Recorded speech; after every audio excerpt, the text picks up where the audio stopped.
Welcome in the Vikings Now. I'm your host, Patrick Siepman.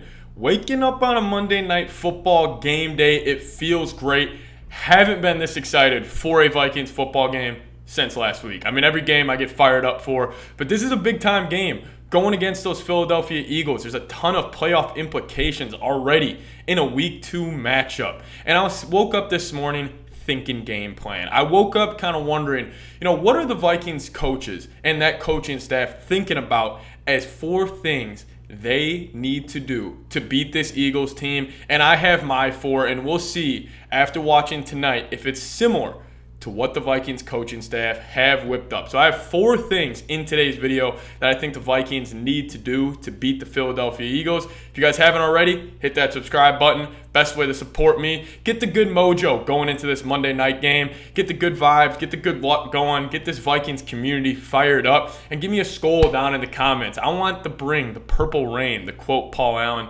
to Philadelphia. Number 1 thing the Vikings need to do to come out of Monday Night Football with a victory: turn Jalen Hurts into a pocket passer. Jalen Hurts is one of the most explosive quarterbacks today in the NFL. And we kind of saw with Lamar Jackson yesterday against that Dolphins game. He lit it up. And when you start to bring those safeties down in the box to take away his runs, he can still beat you over the top. And I think Jalen Hurts, if you turn him to just a traditional pocket passer, easier said than done. But I do think the Vikings have the personnel to do it.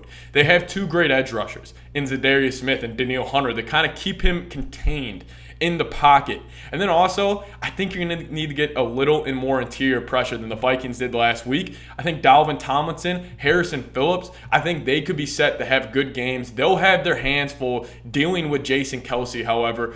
But I think if you look at the Vikings bulletin board going into tonight's game, I think that's probably the number 1 thing, is keep Jalen Hurts in the pocket, turn him into a pocket passer, have Jalen Hurts complete 5, 6, 5-yard passes consecutively on a drive, and I think the Vikings will have a chance. But if you let him get into that QB power for 8 yards, read option for 5 yards, another read option for 15 yards, and then he gets the safeties to come down and he can take you over the top, that's when the Eagles offense is really explosive. And now with A.J. Brown, they have that guy that can take the top off a defense. So turn Jalen Hurts, easier said than done, into a pocket passer.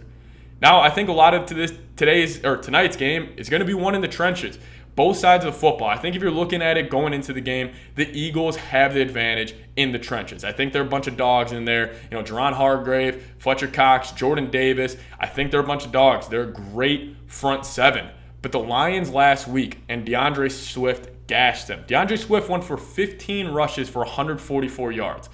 I want the Vikings to let Dalvin Cook get going downhill this game. I know all the attention, all the media praise is about Justin Jefferson, and as it should be. He is a top player in this league. But Dalvin had a couple runs last week where I saw that explosiveness and I saw that extra burst that only he can get to in comparison to other running backs in the NFL. I say come out, try to establish the run on the road. And I think the best thing about these big primetime games, when these fans are getting really into it and you're that road team on a Monday night, if you can say first drive, we're handing the ball off to number 4 in the backfield 10 times on the opening drive, send a message in the trenches that we're not going to get pushed around, can really take the life out of a stadium. If you can establish that consistent running game on the road, the Vikings, they have the personnel to do it, to accomplish this, and I think that's something they're really going to try to do tonight, is establish that run. Maybe they'll go a little more 21 personnel. I know obviously the Kevin O'Connell is the 1 tight end, 1 running back, but maybe he'll bring Irv Smith and Johnny Munt on the field at the same time. Going to be interesting to see. Now my third, things the Vikings need to do. Or third thing the Vikings need to do, be aggressive and trust your personnel. I do expect the Eagles to be running. I was talking to my dad about this and a couple of the guys in the office. I was talking what I expect the Eagles to kind of do on defense. And if you're looking at their secondary with James Bradbury and Darius Slay, I think the Eagles could try to man up the Vikings a good amount and run a lot of cover 2 man. We just had the 2 safeties running 2 high cover shells and everybody else is manned up across the board. I could see them doing a lot of that and a lot of bracket coverage where you're going man on Jefferson and safety over the top. Maybe they could go double brackets and go Thielen doubled, Jefferson doubled. We'll see what they do, but I do think the Eagles are going to try to run a lot of man-to-man tonight, and I say you be aggressive. If they want to test us, if they want to test our best position group, and I say it every week, the Vikings will have an advantage at that wide receiver position every single week. Trust your personnel. Give Jefferson a 50-50 ball. Give Thielen a 50-50 ball. Give KJ a 50-50 ball. I say be aggressive. The Vikings had actually a lot of success last season on those go routes. Jefferson, we even had CJ Ham catch a go route last year. I just say be aggressive.